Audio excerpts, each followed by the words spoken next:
অনেকেই জার্নালিজম, মাস কমিউনিকেশন বা যে কোনো ধরনের মিডিয়া নিয়ে পড়াশোনা করছেন বা অলরেডি কাজ করছেন। আজকের ভিডিওতে জানব অ্যাস্ট্রোলজিক্যাল চার্টে কী ধরনের যোগ থাকলে এই ধরনের প্রফেশনে সাফল্য আসে। নমস্কার, আমি মিঠু। আমার হিলিং জার্নিতে আপনাদের স্বাগত জানাই।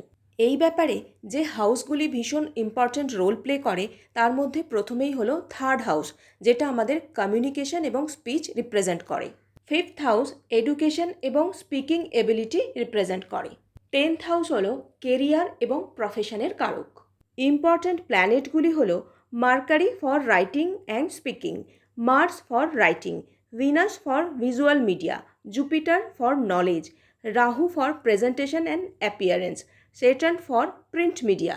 কারো যদি বৃহস্পতি বা শনি আত্মাকারক প্ল্যানেট হয় তাহলে মাস পিপলের সাথে কানেক্ট হতে সুবিধা হয়। সুতরাং এই হাউস এবং প্ল্যানেটগুলির পজিটিভ এবং পাওয়ারফুল হওয়া খুব ইম্পর্টেন্ট।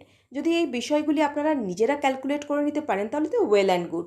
আর যদি আমার সাহায্য লাগে জানান আমাকে। Thank you so much.